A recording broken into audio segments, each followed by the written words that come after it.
नमस्कार, स्वागत है आप सभी का A1 टीवी में। मैं हूं आपके साथ उमंग माथुर और आप देख रहे हैं A1 उत्तर प्रदेश। बुलेटिन की शुरुआत करेंगे, लेकिन पहले नजर डालेंगे इस वक्त की सुर्खियों पर।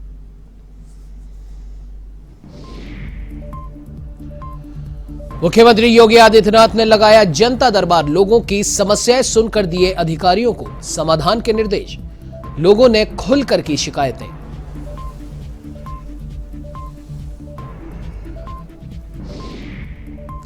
मुख्यमंत्री योगी आदित्यनाथ ने किया नवोन्वेषी कृषि कार्यशाला का उद्घाटन। कृषि में नवाचार करने वालों को सराहा। आजादी के अमृत महोत्सव के तहत हो रहा है आयोजन।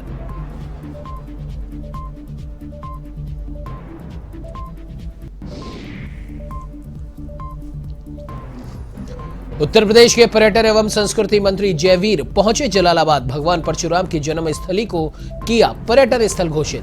कैबिनेट मंत्री जितिन प्रसाद और सुरेश खन्ना सहित स्थानीय लोगों ने किया घोषणा का स्वागत।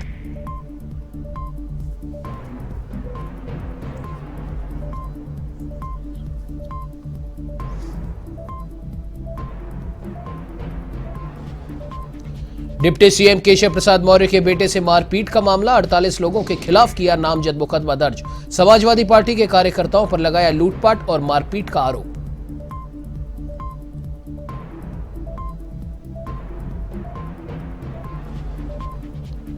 भाभी से अवैध संबंधों में बाधक बने भाई की हत्या आरोपी छोटा भाई फरार। फिरोजाबाद में भी जमीनी विवाद में एक व्यक्ति को पीट कर उतारा मौत के घाट, आरोपी फरार।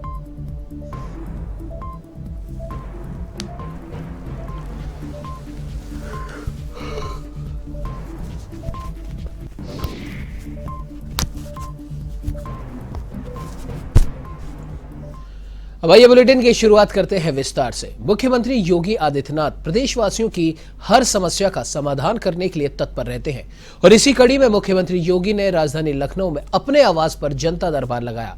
इस दौरान काफी लोग अपनी अपनी समस्याएं लेकर मुख्यमंत्री के पास पहुंचे। मुख्यमंत्री ने एक एक कर सभी की समस्याएं सुनी और कई समस्याओं का तो मौके पर ही समाधान किया।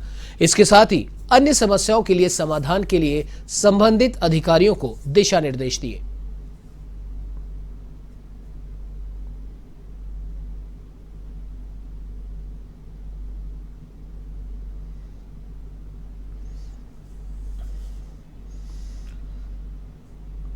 तो वहीं मुख्यमंत्री योगी आदित्यनाथ ने सोमवार को नवोन्वेषी कृषि कार्यशाला का उद्घाटन किया। इस कार्यक्रम में मुख्यमंत्री योगी वीडियो कॉन्फ्रेंसिंग के जरिए जुड़े। उन्होंने आजादी के अमृत महोत्सव के तहत कार्यशाला का उद्घाटन किया। तो वहीं इस दौरान आपको बता दें कि मुख्यमंत्री योगी आदित्यनाथ ने कृषि में नवाचार करने वालों की भी सराहना की।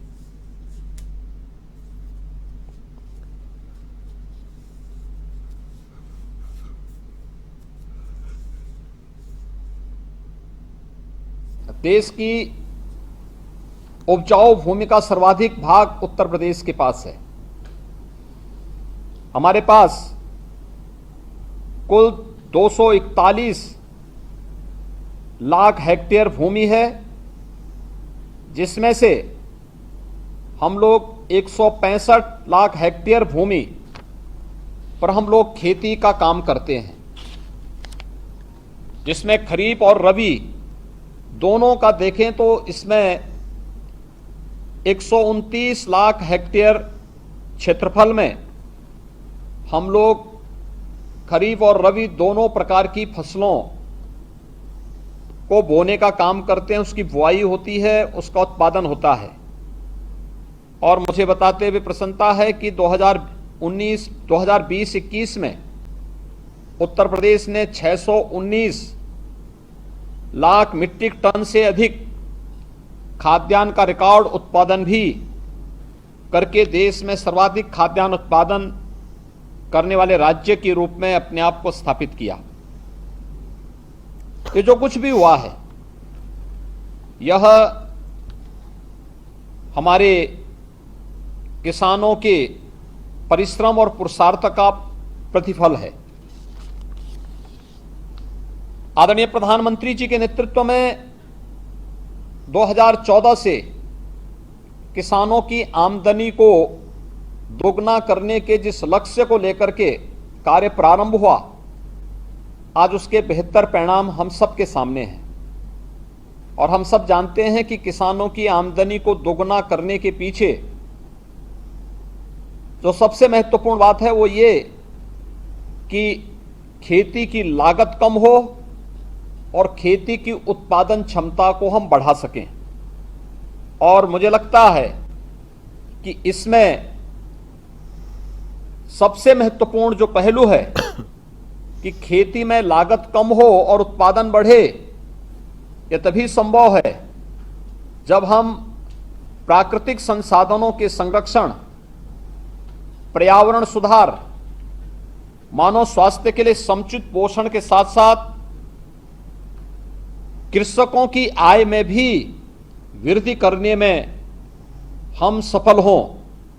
और अगर इन सभी का रास्ता कहीं से होकर के जाता है तो वह जिस बात पर अभी महत्वपूर्ण चर्चा का शुभारंभ आचार्य देवव्रत जी ने किया है, इसके अलावा कोई दूसरा चारा हम सब के सामने है नहीं।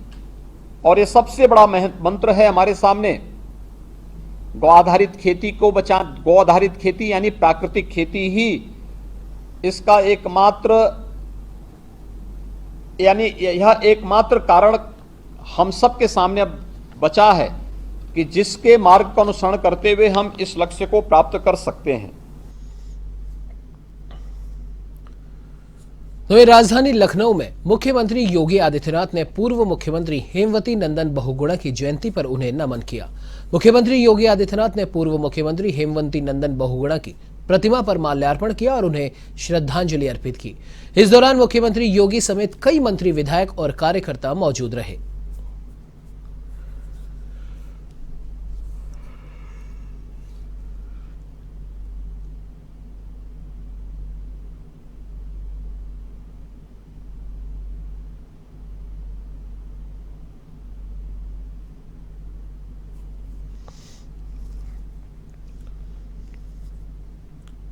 तो वहीं पीलीभीत में गन्ना विकास एवं चीनी मिल राज्य मंत्री संजय सिंह गंगवार ने अधिकारियों की बैठक ली, जिसमें आपको बता दें कि जिलाधिकारी, एसपी समेत सभी आला अधिकारी मौजूद रहे। इस अवसर पर उन्होंने अधिकारियों से जिले का फीडबैक लेते हुए जरूरी दिशा निर्देश भी दिए। उन्होंने साफ तौर पर कहा कि डूडा द्वारा बनाए जा रहे प्रधानमंत्री आवास योजना में अगर कोई अनियमितता की गई तो किसी पात्र को परेशान किया गया या पात्र को आवाज दिया गया तो उसे जेल भेजने का काम किया जाएगा।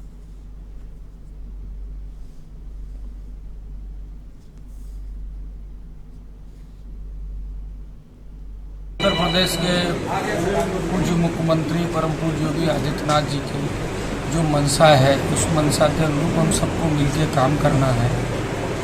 हमारे ज़िले के सारे अधिकारी मिल करके जो हमने 100 दिन की कार्य योजना जिले स्तर पर बनाई है और जो पिछले विकास कार्य चल रहे हैं उनको और उनमें गति दे करके उनको और स्पीड से करना है। और जो 100 दिन की कार्य योजना हर विभाग की बनी है। तो वे उत्तर प्रदेश के पर्यटन एवं संस्कृति विभाग मंत्री जयवीर सिंह शाहजहाँपुर के जलालाबाद पहुंचे। उन्होंने यहां भगवान परशुराम जन्मस्थली का निरीक्षण करते हुए उसे पर्यटन स्थल घोषित किया। इस घोषणा से जलालाबाद सहित जिले में खुशी की लहर है। कई दशकों से उठ रही इस मांग को कैबिनेट मंत्री सुरेश खन्ना और कैबिनेट मंत्री जितिन प्रसाद की मौजूदगी में पूरा किया गया। पर्यटन मंत्री इसके बाद हनुमत धाम पहुंचे, जहां कैबिनेट मंत्री जितिन प्रसाद और सुरेश खन्ना के साथ उन्होंने पूजा अर्चना की और इसके बाद शहीद संग्रहालय और शहीद उद्यान पार्क भी निरीक्षण करने पहुंचे।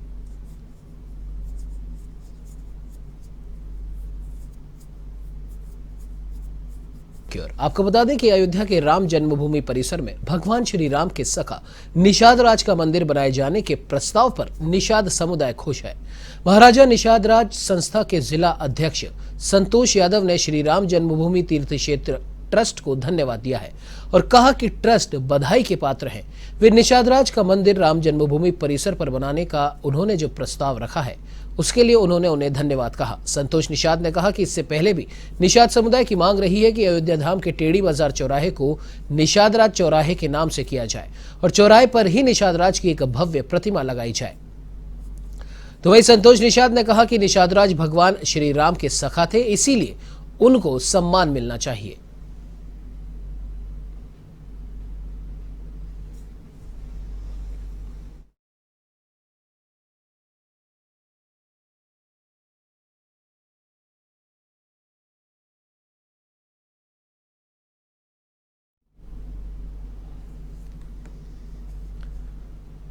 वहीं रामनगरी अयोध्या के प्रसिद्ध पीठ हनुमानगढ़ी पर एक बार फिर हड़कंप मच गया। आनन फानन में पूरे क्षेत्र में पुलिस की निगरानी तेज हो गई। दरअसल हनुमानगढ़ी मंदिर से सटे प्रसाद की दुकान में एक लावारिस बैग होने की सूचना मिली थी।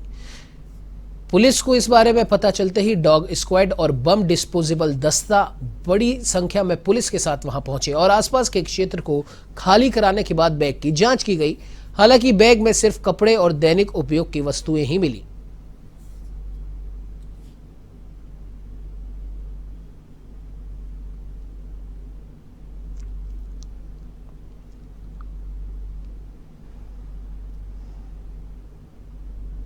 दुकान पर दुकानदार द्वारा बताया गया कि एक श्रद्धालु द्वारा सुबह एक बैग रख के गया है और वो बैग अभी तक वापस वो ले नहीं गए हैं। प्राप्त जानकारी पर तत्काल पुलिस टीम वहां मौके पे पहुंची। BDDS चेक टीम द्वारा उस बैग को चेक किया गया, उसमें कोई भी संदिग्ध चीज़ प्राप्त नहीं हुई। कुछ देर बाद ही जिनका ये बैग था, जिनका नाम श्री केदारनाथ है, जनपद सीतापुर के रहने वाले हैं, वो भी दुकान पर आ गए और उन्होंने अपना बैग पहचाना और वो बैग लेके गए। बैग में किसी भी तरह की संदिग्ध वस्तु नहीं। खबर उत्तर प्रदेश के कौशाम्बी से है, जहां डिप्टी सीएम केशव प्रसाद मौर्य के बेटे से मारपीट के मामले में 48 लोगों के खिलाफ मामला दर्ज किया गया है। डिप्टी सीएम के बेटे योगेश मौर्य की तहरीर पर यह केस दर्ज हुआ है। आपको बता दें कि मारपीट की घटना में समाजवादी पार्टी के कार्यकर्ताओं के शामिल होने की बात भी सामने आ रही है। तो वही मारपीट के दौरान सोने की चेन लूटने का भी आरोप लगाया गया। फिलहाल इस मामले की जांच की जा रही है।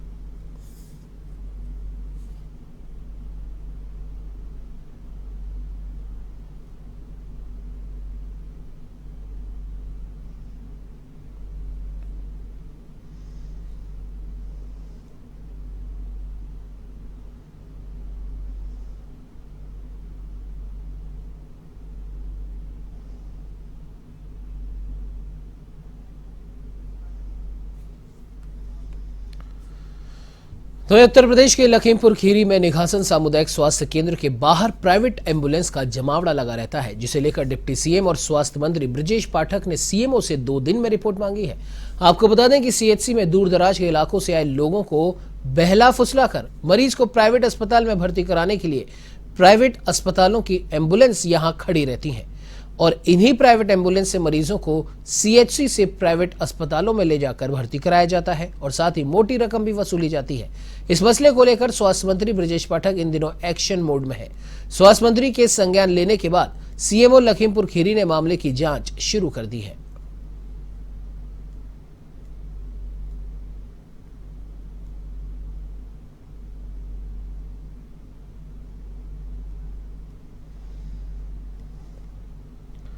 तो ये फिरोजाबाद के एका थाना क्षेत्र में खेत पर कब्जे को लेकर 2 पक्षों के बीच झगड़ा हो गया।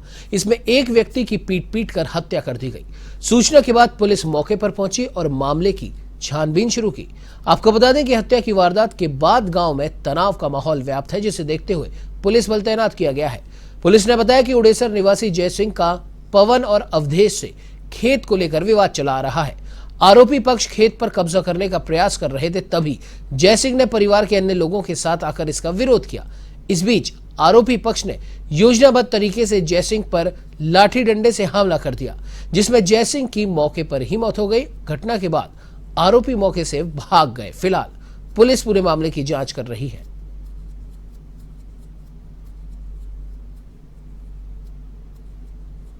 ऐसा उसमें खाना पीना मेरे बच्चे बनाने के लिए जा रहे थे, दूसरे पक्ष के लोगों ने आके मुझे लाठी डंडों से मारा और मेरा भाई खत्म हो गया है और कोई नहीं। प्लॉट के जगह के पीछे एक यादव ने पूरी जगह का मेरी का बैनामा करा लिया है, आदि का मेरा है। 2 हिस्सेदार थे, उसमें से एक लड़की के हिस्से का बैनामा मैंने करा लिया है और एक आई ने मतलब जो बैनामा किया है उसने पूरी जगह का बैनामा कर दिया मेरी जगह से। नायका में एक 50 वर्षीय व्यक्ति जय सिंह नामक व्यक्ति का एक प्लाट को लेकर डिस्प्यूट चल रहा था, जिसमें आज सुबह एक विवाद हुआ, जिसमें विपक्षियों पर आरोप लगा कि उनके द्वारा मारपीट किया गया, जिनसे उनके सर में चोट लगी, इससे उनकी मृत्यु हो गई है। इस संदर्भ में 3 लोगों को नामित करते हुए तहरीर प्रदान की गई है। तहरीर के आधार पर तत्काल अभियोग पंजीकृत करते हुए समस्त आवश्यक कार्रवाई की जा रही है। तो वहीं कानपुर देहात के मंगलपुर थाना क्षेत्र में एक भाई ने भाभी के साथ अवैध संबंधों के चलते अपने ही भाई का बड़ी बेरहमी से कत्ल कर दिया। अलियापुर गांव के रहने वाले संतोष नामक इस शख्स का शव भाई सुनील के घर के अंदर एक कमरे में पड़ा मिला और परिजन उसे पिछले कई दिनों से ढूंढ रहे थे, लेकिन जब घर के कमरे से बदबू आने लगी तो पुलिस को सूचना दी गई, जिसके बाद शव को घर से बाहर निकाला गया। फिलहाल आरोपी सुनील फरार है। पुलिस ने इस मामले की जांच शुरू कर दी है।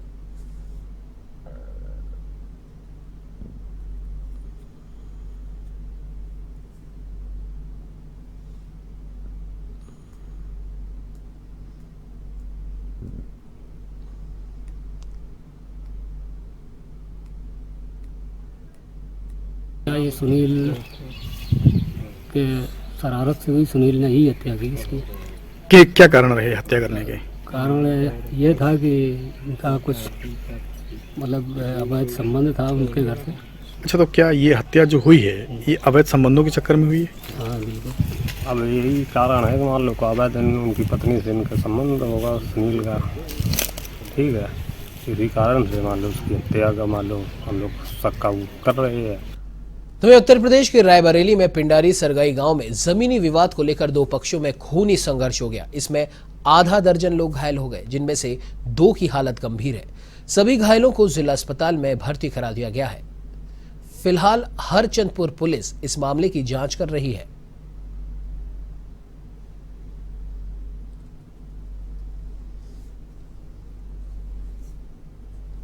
घर पे कुछ लोग हैं, परिवार के हैं, आए दिन जमीन कब्जा करते हैं। हमारा जमीन कब्जा कर रहे थे घर के सामने। हमने जब आपत्ति जताई तो लोग हमला कर दिए। दोनों भाई पुलिस में हैं और कहते हैं कि हमारा आईजी डीआईजी कुछ नहीं कर सकते हैं। हमारे मम्मी और पापा चाचा को घर में घुस के मारे। 4 महीना का बच्चा हमारे घर पे है, उसको पटक दिए, ऊपर से छोड़ दिए, बेड पे पटक दिए। उसकी सांसें एकदम बिल्कुल वो हो गई थी। बहुत मारे, हमारी भाभी को, मम्मी को, पापा को, चाचा को, हमारे भाई को बंद भी किए हरचंदपुर थाने में। हम बाजार गया था, लौट के आया तो मार दिए। कौन लोग हैं वो? संदीप है, संदीप सिंह, राजकिरण सिंह, कुलदीप सिंह, ज्ञानकरण सिंह। कहाँ के रहने वाले हैं आप? सर यही के। कौन सा थाना लगता है? हरचंदपुर। कोई बातचीत की पहले? कुछ नहीं है। दरोगा जी, मैंने एप्लीकेशन दिया, दरोगा जी घर।